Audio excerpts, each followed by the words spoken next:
Sebentar lagi kita akan lebaran. Maka ada sunnah. Kalau dilakukan tinggi pahalanya. Kalau tidak dilakukan rendah nilainya meskipun lulus. Tapi lulus percobaan.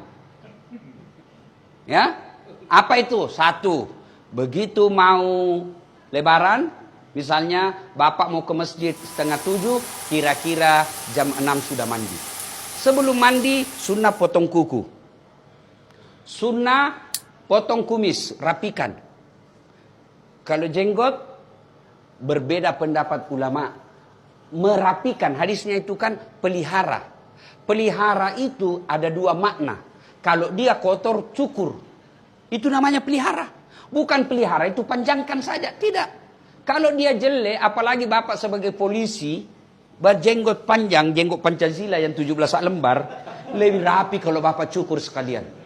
Sunnah. Cukur rambut, potong kuku, sunnah. Sudah itu mandi. Mandinya bagaimana Ustaz? Mandi seperti mandi junub. Sunnah wudhu dulu. Sudah wudhu, bapak masuk ke kamar mandi. Hadap kiblat, ambil timba. Saya niat mandi, sholat Aidil Fitri. Lillahi ta'ala. Bismillahirrahmanirrahim. Kanan dulu 3 kali, kiri 3 kali, baru seluruh anggota tubuh. Ustaz, bagaimana kalau di rumah kita pakai apa itu? Shower, tidak ada timba? Gampang Pak, begini aja Pak. 1, 2, 3. Gila lagi. 1. Saya ketawa, saya serius ini Pak. Kan selesai. Nah, sunnah sikat gigi. Sunnah pakai sabun. Semuanya Pak, cuci bersih-bersih. Termasuk alenya beliau yang mulia. Bersihkan itu Pak. Sudah, terakhir basuh kaki. Kalau bapak tidak kencing lagi setelah basuh kaki, bapak tidak usah wudhu. Sudah itu gantinya.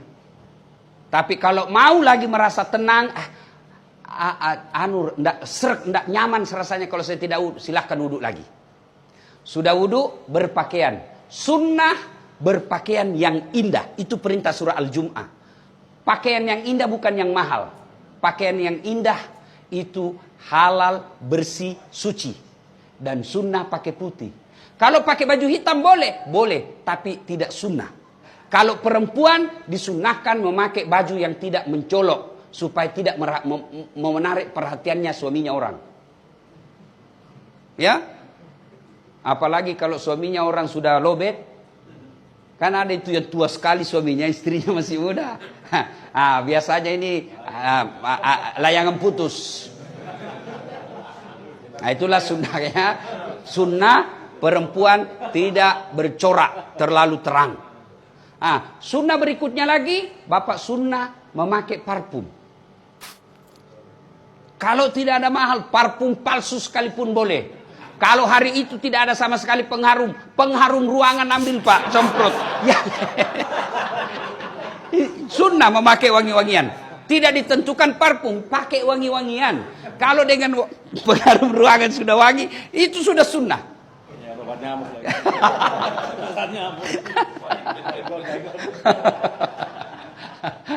Sudah sunnah menuju ke lapang makan dulu. Sunnah itu bedanya Idul Kurban. Kalau Idul Kurban selesai Aid baru makan. Kalau Idul Fitri makan dulu. Untuk apa? Membuktikan bahwa hari kemarin sudah beda hari ini. Ya, karena kita sudah tidak puasa. Sudah menuju ke lapangan. Kalau dia dekat dan mampu dijangkau jalan kaki, sunnah jalan kaki.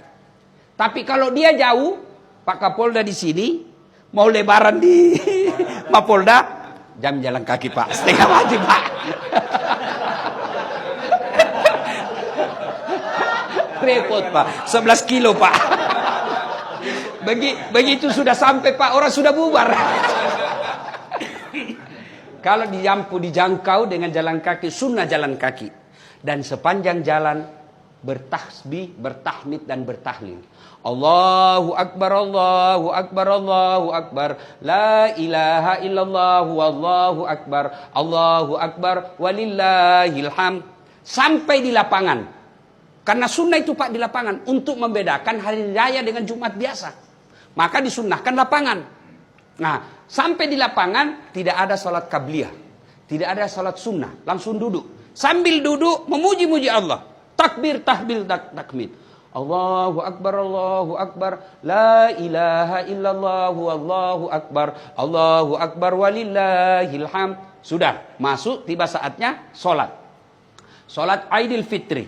Niatnya tidak usah Bapak hafal. Begitu Bapak tinggalkan rumah, sudah ada pasti dalam hati, saya mau sholat Idul Fitri. Itulah niat, tidak mesti dilafazkan. Kalau Bapak mau ambil cara praktis, bilang saja begini. Tuhan, sholat sunnah Idul Fitri ya. Allahu Akbar. Boleh. Sudah takbiratul ihram, Allahu Akbar, belum dihitung.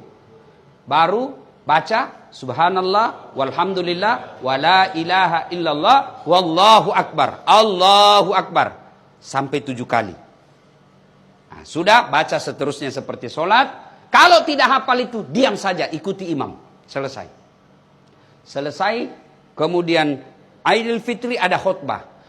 Wajib diikuti khutbah. Banyak orang selesai sholat dia pulang. Itu sama hukumnya dia sholat duhur cuma 2 rakaat. Jadi sempurnakan dengan mendengar khutbah. Selesai khutbah berdiri, kita berjabat tangan saling mendoakan. Minimal doanya taqabbalallahu minna wa minkum. Taqabbal ya karim. Baru salawat. Allahumma salli ala sayyidina Muhammad wa ala ali sayyidina Muhammad. Kemudian jangan lupa kantong isi uang baru. Isi uang baru Pak. Mau uang 5.000, uang 20.000, sepanjang jalan Bapak bersedekah. Cari orang-orang susah. Tujuannya apa? Tidak boleh pada hari raya ada orang tidak bergembira gara-gara tidak ada uangnya. Gembirakan mereka. Lalu pulang, sunnah beda jalan pergi, beda juga jalan pulang. Waktu pergi jalan perintis kemerdekaan, waktu pulang tol. Sunnah. Nah, selesai itu silahkan datangi orang tua. Nah, setelah itu baru kita bersilaturahmi kepada orang-orang yang pernah kita musuhi. Itu yang paling penting. Dia pernah kita sakiti atau dia pernah sakiti kita. Siapa yang baik? Bukan yang tua, bukan yang senior, bukan yang kaya. Siapa? Inna akramakum indallahi atqakum. Yang paling mulia di antara kalian yang paling bertakwa. Siapa yang bertakwa? Ciri-cirinya suka meminta maaf. Ibu bapak saudara-saudara sekalian, apabila ini sudah kita lakukan, ada derajat takwa. Pak Kapolda sudah sekolahkan dirinya. Ternyata pulang punya prestasi, pasti ada promosi. Begitu juga ketika sudah mencapai derajat takwa, tidak mungkin Allah tidak mengapresiasi. Pasti ada promosi. Apa janji Allah? Man yattaqillaha. Siapa yang bertakwa kepadaku, yaj'allahu mahraja. Saya angkat derajatnya. 2, ku ampuni segala dosa-dosanya. 3, aku bukakan pintu rezeki dari jalan yang dia tidak sangka-sangka. Demikian, lebih dan kurangnya mohon dimaafkan. Assalamualaikum warahmatullahi wabarakatuh.